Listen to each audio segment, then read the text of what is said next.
makaganti ka at masaktan ng husto ang lalaki sa message na ito.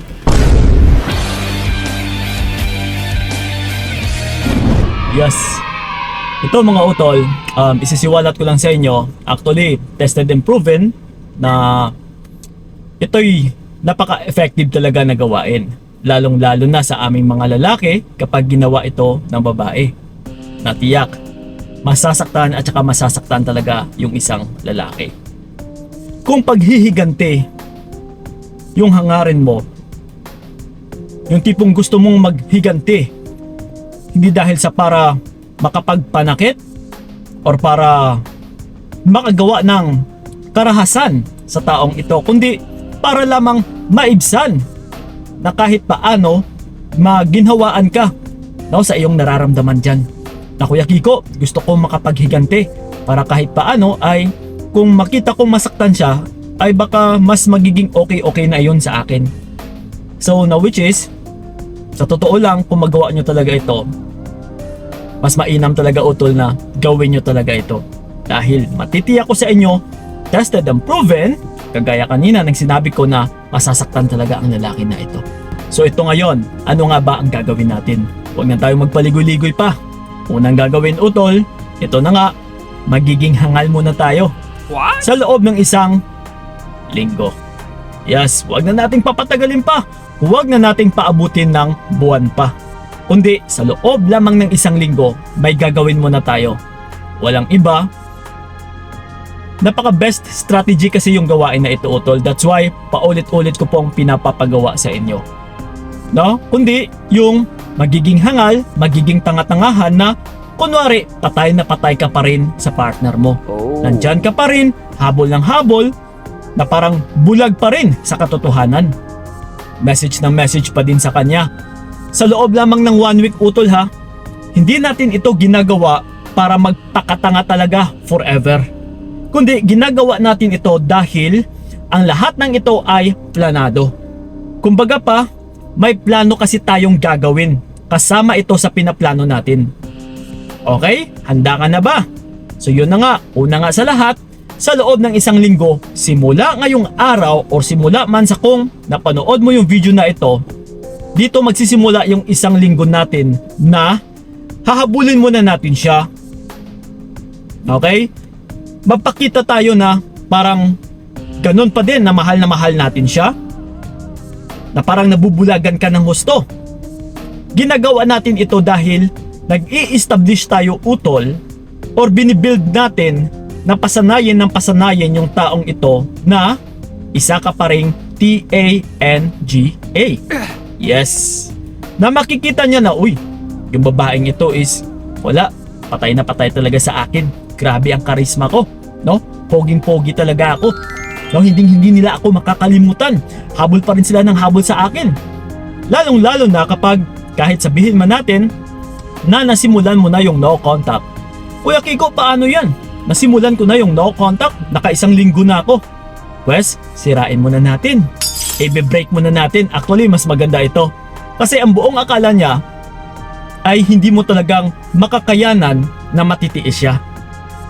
No, kundi parang magme-message ka pa rin eh. Parang gusto mo pa din siyang i-contact. Gusto mo pa rin siyang kausapin. Na nagpapahiwatig na parang hindi mo kayang mabuhay kapag mawala ako. Yes. So yun po talaga. No, yung papasok sa isipan ng lalaki. Na uy, hindi mabubuhay yung babaeng ito. Kasi akala ko 1 linggo. Wala na. Yung pala ito ngayon, balik na naman siya. Pero yung hindi niya alam, sa pagpanumbalik mo, sa pag-contact mo ay may mga binabalak na pala tayo. So ngayon, what if Kuya Kiko kung hindi naman siya magre-response? Okay lang po yan. Magiging hangal nga po tayo, di ba? Magiging bulag nga muna tayo dito. Hayaan na muna natin, sige, habol tayo ng habol, paramdam tayo ng paramdam na kahit hindi naman pinapansin. Okay, sige, walang problema dyan. Ito no, pagkalipas or pagkaabot ng 1 linggo, halimbawa pang 7 araw muna sa ngayon, ito po yung kasunod nating gagawin. Ito, mas maganda to. Bago ka matulog, bago matapos yung araw na ito, yung pang-7, ito po yung sasabihin mo sa partner mo or sa ex mo man or sa lalaki. No? Kung gusto mo talaga siyang masaktan ng husto. Okay, binibrainwash natin yung isipan niya dito, utol. Kinakalaban natin, kinokontra natin yung isipan nito na para masanay na masanay. Tinutorture natin mentally. Yes, yung taong ito. Kundi, ito po yung gagawin natin bago ka matulog. I-message mo yung taong ito ng mahal na mahal kita, namimiss na kita, sobra-sobra. Yun lang po, wala nang iba. Okay, wag nyo nang dagdagan pa, wag nyo nang sabihin pa na nandito lang ako, minamahal kita, maghihintay ako para sa'yo, wag na ganon. Kundi, mahal na mahal kita, namimiss na kita. Simple as that. Okay? So yun lang po, no? Matulog ka na ng mahimbing. And then, ito ngayon, kinabukasan. Tapos na yung isang linggo natin, utol. Hanggang doon lang po yun. Dito, papasok na mas lalong masasaktan yung lalaki.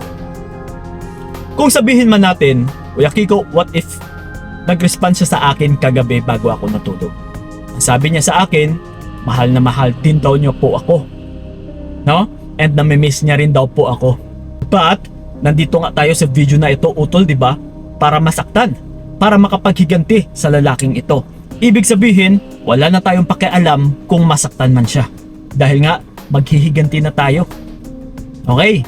So yon, kung nag-response man siya na mahal ka din daw niya, no, na namimiss ka rin daw niya, huwag ka munang kiligin. Kasi nga, ginagawa natin ito, utol, dahil may pinaplano tayo. Kaya huwag ka nang maging marupok. Alam mo ba yung isang pinaplano na bagay ay madali lang po ito masira kapag hinahaluan mo ng iyong emosyon. Kapag ikaw ay naging mahina at saka naging malambot. Sa lahat-lahat po ng mga bagay na pinaplano, utol, hindi mo po makakamit yung tagumpay or hindi ka magsasucceed kung ikaw ay or kapag hinaluan mo ng kahinaan mo. Okay? So maliwanag? Tandaan mo yan, utol. So ito ngayon, kinabukasan kasi or halimbawa ito na yung pang-8 araw. Ito po yung gagawin natin. Mag-message tayo sa kanya ulit ng panghuling mensahe, ha? Tandaan nyo po yan. Panghuling mensahe. Walang iba kundi ito po yung sasabihin mo.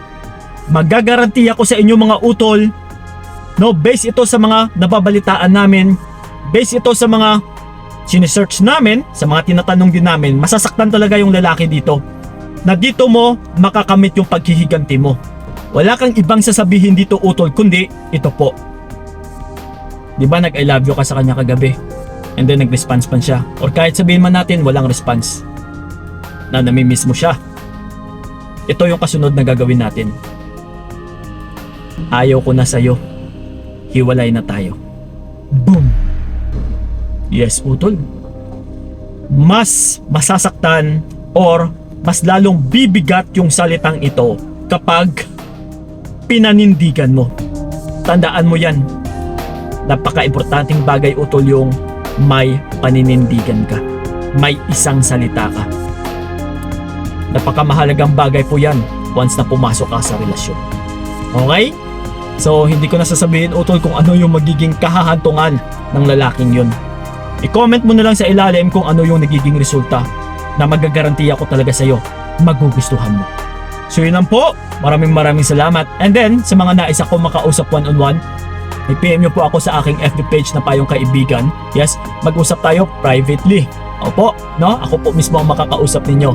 Magko-coach po ako or nagtuturo po ako sa mga bawat hakbang na gusto ninyong gagawin or na kailangan din gagawin para matulungan ninyo yung inyong sarili, para makaligtas or para malagpasan yung sitwasyon na kung saan ka nahihirapan sa ngayon. Okay? PM is lang po sa aming FB page na Payong Kaibigan ni Kiko. So yun lang po, mga utol, maraming salamat. So ingat kayo. God bless and babush!